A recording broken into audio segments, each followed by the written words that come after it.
Welcome to the Deep Dive podcast channel. Great to be here. Today, we're diving into something really fundamental to our well-being. Self-forgiveness. The huge topic. Huge. Think about it. How often do we, hold on to past hurts? Not just from others, but things we've done, mistakes we've made. Well, absolutely. That inner voice that just replays things, that feeling of regret. It's a very common human experience. Yeah, and that internal knot.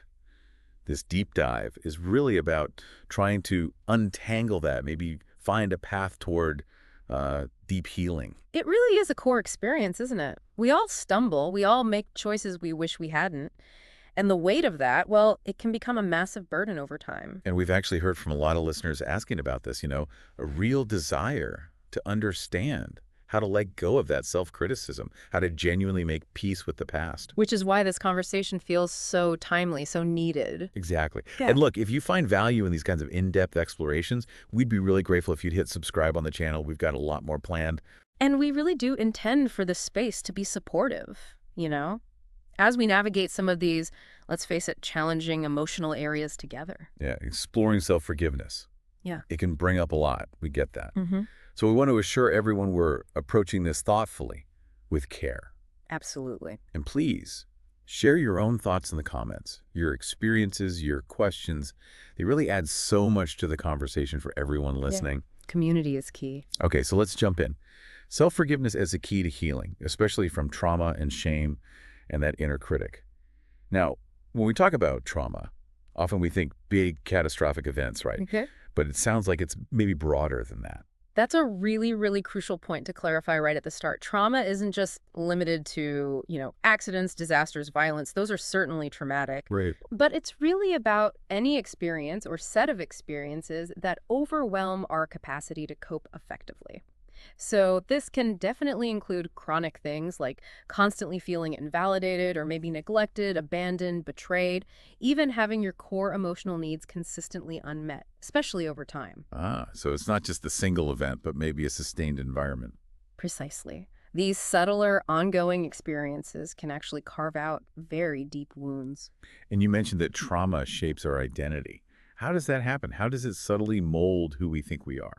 Well, when we face these overwhelming situations, especially when we're young and our sense of self is still forming, we naturally develop ways to survive. It's adaptive. Makes sense. These survival mechanisms, though, while absolutely essential in the moment, can become deeply ingrained patterns. So maybe you learn to be hypervigilant because your environment was unpredictable. Okay. Later in life, that hypervigilance might show up as persistent anxiety. And you might start to think, I'm just an anxious person, without realizing that anxiety has roots in those past traumatic experiences. So we mistake the coping strategy for a personality trait. Exactly. We can essentially confuse these learned ways of coping with who we fundamentally are. And that can lead to this really painful feeling of being inherently broken when actually what we're carrying is the weight of things that happen to us, things we haven't yet fully healed from. That's such a powerful distinction. It's not who you are, it's what happened and how you adapted. Yeah. Okay, another huge piece of this is shame. You called it the hidden scar. What's the real difference between guilt and shame? Why is shame so deep? Yeah, they often get tangled, but they're quite distinct. Think of it like this. Guilt is usually focused on a specific behavior. I did something bad. Right, an action. An action. Shame, however, cuts much deeper. It attacks our very sense of self, our worth. I am bad. Oof, that's a fundamental difference. It is. And shame often develops from those early experiences where maybe we felt unseen, unheard, chronically criticized, or perhaps unfairly blamed for things. As kids, we're so vulnerable. And when the messages we get through words, actions, even silence imply we're somehow inherently flawed, well, that belief can get deeply internalized. And becomes this filter, like you said, coloring everything. Exactly. Shame acts like this pervasive filter, diminishing our ability to feel joy, eroding confidence, constantly undermining self-worth.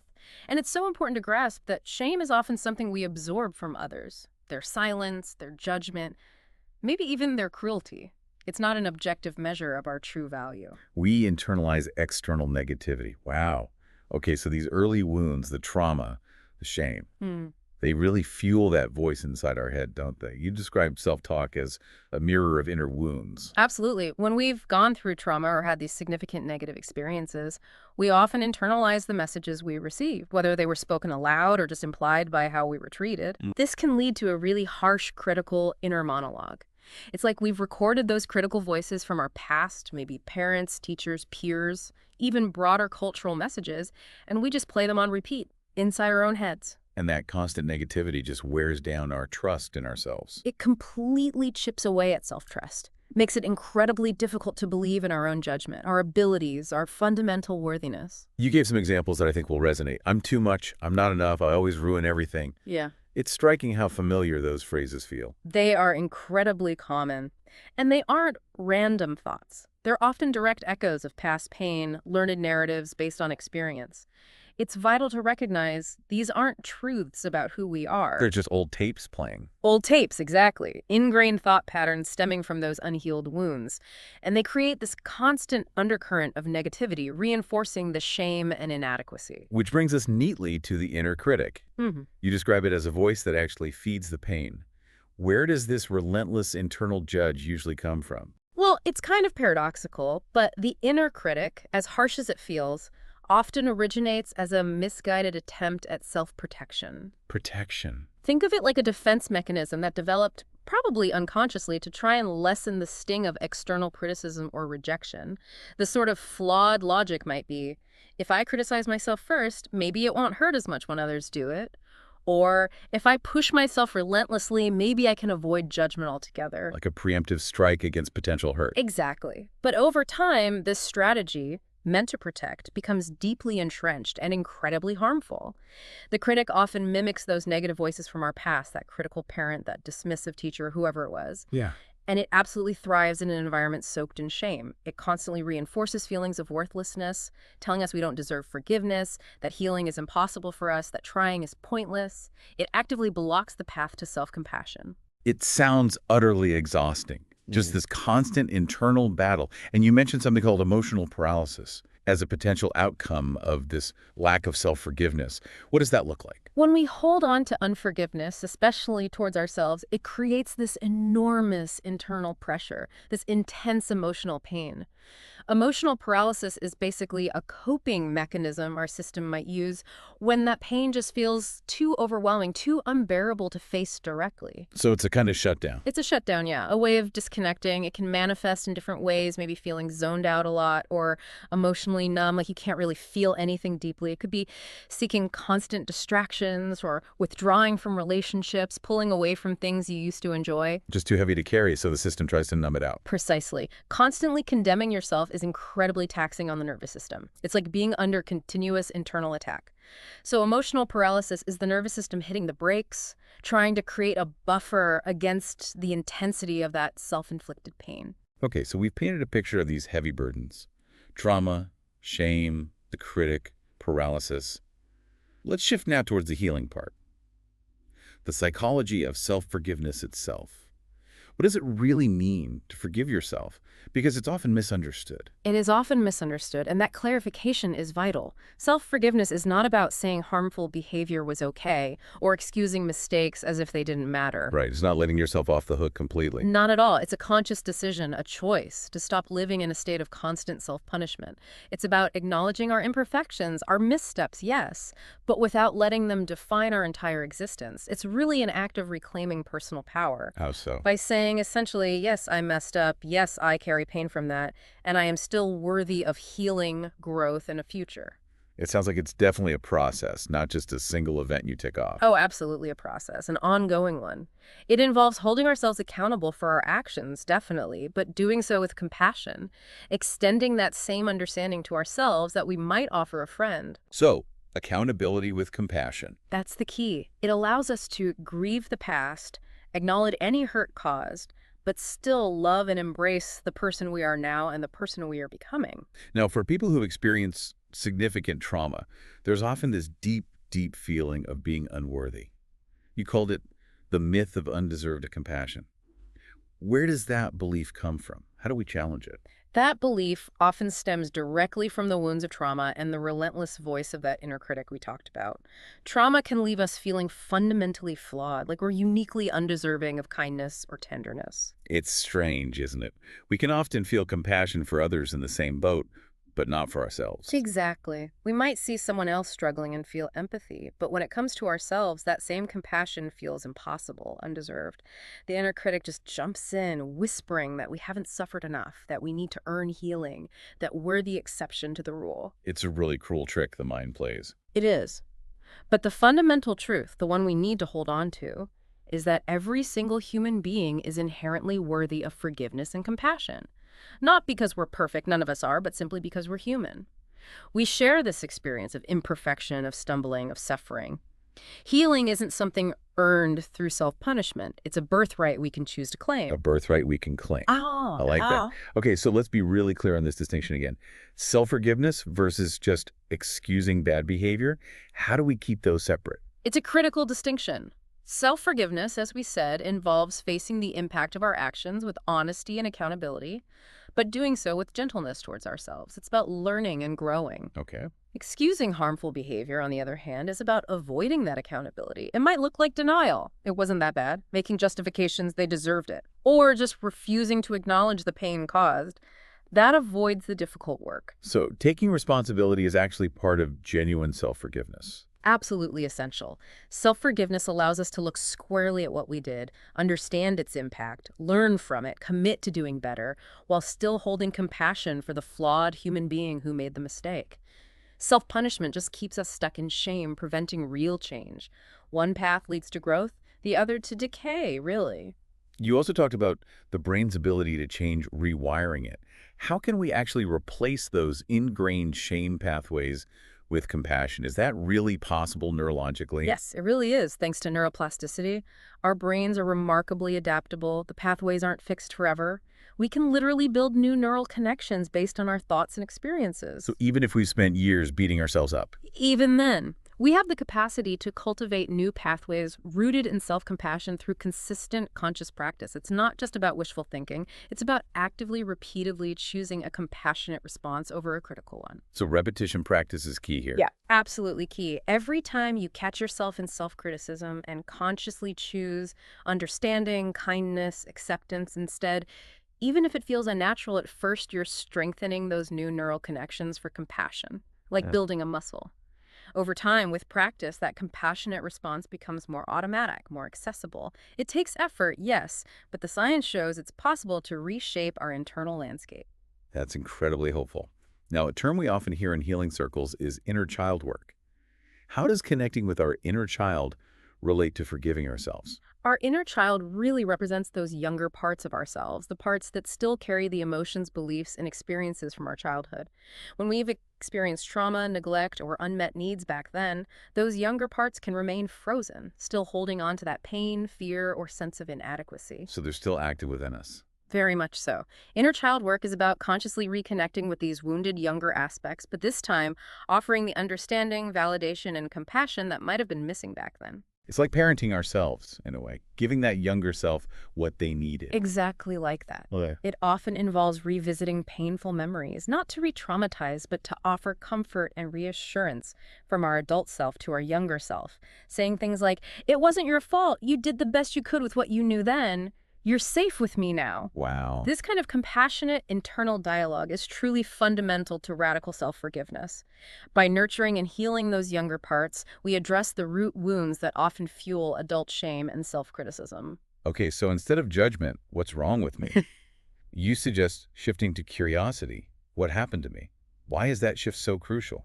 Making that shift from judgment to curiosity is, well, it's a game changer, really. Self-judgment is harsh, it's blaming. Why did I do that again? I'm such an idiot. It slams the door on understanding and growth. Yeah, it just feels bad. It feels bad, and it keeps you stuck. Curiosity, though, approaches things with openness. Okay, what was going on for me in that moment? What triggered that reaction? What unmet need was driving that choice? What can I learn here? It sounds so much kinder and actually more productive. It is. When we get genuinely curious about our reactions, our choices, our triggers, we start to uncover the hidden roots of our behavior. We see the patterns, the past experiences that shaped us. And that understanding naturally fosters more grace, more self-compassion. Instead of just condemning ourselves, we see the bigger picture, the context, and that opens the door much wider to forgiveness. Okay, this is all incredibly insightful for listeners who are thinking, right, I want to start this journey. Are there some practical steps, some tangible actions they can take? Yes, definitely. We can break it down. A really foundational first step is simply to acknowledge without denial. Okay, what does that look like? It means honestly looking at what happened, the situation, your thoughts, your feelings, your actions, without minimizing it, making excuses, or immediately jumping to shame. Just acknowledging the reality of it. Got it. Step one, acknowledge. Step 2, name the pain, be specific. What exactly hurts? What are you holding against yourself? Voicing it, even just writing it down privately, giving it a name, takes away some of its vague, overwhelming power. Acknowledge, then name the pain. Makes sense. What's next? Next, actively challenge the inner critic. Start noticing that voice. When it pops up, ask yourself, is this thought actually helping me? Or is it just keeping me stuck in pain? Question its authority. Okay, challenging that internal bully. Then, Then, some people find a ritual release helpful. This doesn't have to be elaborate. It could be writing a detailed letter about what you need to forgive yourself for, really pouring it all out and then safely burning it or tearing it up. It's a symbolic act of letting go. that physical act can be powerful. Okay, so acknowledge, name pain, challenge critic, ritual release. What else? Crucially, practice self-kindness daily. This might feel awkward at first, I know, but try treating yourself with the same understanding you'd offer a dear friend going through the exact same thing. Small acts count. Okay, consistent self-kindness. Yes, and then visualize healing. Spend a few moments each day imagining yourself in the future, free from this specific burden, feeling lighter, more peaceful, more self-accepting. What does that look and feel like? Planting seeds for the future self. Exactly. And finally, the overarching step is to commit to compassion. Make it an ongoing intention, a guiding principle. Compassion not just for others, but deliberately, consistently for yourself. That's a really helpful framework. Acknowledge, name pain, challenge critic, ritual release, practice kindness, visualize healing, commit to compassion. Great. You also mentioned mindfulness and somatic practices. How do they fit in? They are incredibly valuable tools. Mindfulness helps us slow down that racing, often critical mind. It lets us observe our thoughts without getting swept away by them, which builds self-awareness. We start to notice the critic's patterns. Okay, so awareness first, and somatic. Somatic work, things like focused breathing, mindful movement, grounding exercises, addresses the fact that trauma isn't just mental, it gets stored in the body. Right, the body keeps the score. Precisely. Somatic practices help us gently connect with and release that stored physical tension, that emotional residue held in our muscles, our posture, our nervous system. It's about feeling safe in your own skin again. So bringing the body into the healing process. Yes. When we cultivate a felt sense of safety and grounding in our bodies, it helps our minds believe healing is possible too. It helps us feel emotions without being completely overwhelmed, which is crucial for processing past hurts and allowing forgiveness. Another tool you mentioned was journaling. How can writing help specifically with self-forgiveness?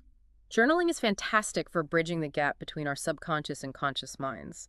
It's a totally private space to explore thoughts and feelings without any judgment. Just getting it out. Exactly. Writing about regrets, self-criticism, pain, it often brings clarity. Using specific prompts can really help focus that exploration. Things like, what am I still holding against myself right now? That's a good one. Or, if my best friend felt this way about themselves, what would I say to them? That shift in perspective can be really powerful. Yeah, turning that compassion outward, then reflecting it back. Any other prompts? Maybe exploring, what does forgiveness actually feel like in my body? What would it mean to let this go? It's like having a deep conversation with yourself on paper, isn't it? It really is. It externalizes the internal chaos, makes it less overwhelming, easier to process, and you can track progress over time, notice shifts in your thinking. Yeah, forgiving ourselves, it's not just an internal thing, right? It affects how we show up with other people. You talked about a ripple effect. Absolutely. When we start practicing self-forgiveness and self-compassion, it naturally transforms our relationships. As we become more accepting of our own flaws, we tend to become less reactive, more empathetic towards others. Less likely to project our own stuff onto them. Exactly. We stop projecting our unresolved pain and insecurities so much. It also helps us set healthier boundaries because we value ourselves more and are less willing to tolerate mistreatment. We're not constantly seeking external validation to fill that inner void. So they become safer people to be around. We become safer for ourselves and therefore safer for others. We start showing up from a place of love and authentic connection rather than fear, guilt, or trying to prove our worth. That shift inevitably leads to more fulfilling, healthier relationships. It all sounds so worthwhile, but also potentially really challenging. When should someone consider getting professional help with this? That's a really important point. This journey can be complex and very emotionally demanding, especially if there's significant trauma involved or deeply ingrained patterns of shame. In those cases, seeking support from a therapist can be immensely helpful. Having that outside perspective and guidance. Yes, a therapist provides that safe, non-judgmental space. They offer expert guidance, specific tools, and can introduce therapeutic approaches designed to facilitate this kind of deep healing. You mentioned a few specific types of therapy earlier. Yes, modalities like IFS, internal family systems, which helps you understand and heal those different parts of yourself, including the critic. EMDR, eye movement desensitization, and reprocessing is often very effective for processing specific traumatic memories. And somatic experiencing focuses on releasing trauma held in the body. So there are targeted approaches. Definitely. A good therapist acts like a supportive guide or a mirror, reflecting your pain back with care, helping you navigate the tough spots and rewrite those painful narratives you hold about yourself. And you mentioned some resources people could look into. Sure. For IFS, the IFS Institute website has lots of information. Bessel van der Kolk's book, The Body Keeps the Score, is a fantastic resource for understanding trauma's impact. And Psychology Today has an online directory that can help people find therapists in their area. Great, thank you. This has been so incredibly thorough. As we start to wrap up, what final thoughts or key reflections would you want to leave listeners with about self-forgiveness? I think the main thing is that self-forgiveness isn't a destination you arrive at and then you're done. It's really an ongoing practice, a continuous commitment to returning to your own humanity again and again. A practice, not a perfection. Exactly. Yeah. It's about consciously choosing, maybe daily, to shed that heavy armor of shame and step into self-acceptance, recognizing that you are not defined by your mistakes or the pain you've endured. You are fundamentally worthy of healing, growth, and love, especially from yourself. This journey, while challenging, is truly where transformation begins. It's the path from just surviving to actually thriving. That's a really powerful and hopeful note to move towards. Thank you so much for sharing all of this with us. Before we finish completely, we did get a few common questions about self-forgiveness that it might be helpful to quickly address. Happy to. Let's hear them. Okay, first one. Is self-forgiveness selfish? Ugh. Common misconception. No, absolutely not selfish. In fact, it's necessary for genuine emotional health. You can't authentically offer consistent compassion to others if you're locked in a battle of self-hatred inside. Taking care of your inner world enables you to show up better in the outer world. Right. Next. What if I really hurt someone? Can I still forgive myself? Yes. Holding yourself accountable, feeling genuine remorse, making amends where possible, those are vital. But that can and should coexist with self-forgiveness. Forgiving yourself doesn't erase the impact on others, but it allows you to heal and move forward, hopefully having learned from the experience. It's not an either. Okay, how do I know if I've truly forgiven myself? Good question. You'll likely feel a significant lessening of that emotional weight, that burden. You might be less reactive to triggers related to the past. There's often a greater sense of inner peace and a noticeable shift away from self-punishment towards more consistent self-care and self-compassion. It's a felt sense, often. Makes sense. Why is self-forgiveness so incredibly hard, especially after trauma? Trauma really does distort self-perception. It can make us internalize blame or shame for things that weren't our fault. Also, those old survival strategies, those protective parts, can sometimes get confused with self-punishment, making it really hard to access self-compassion.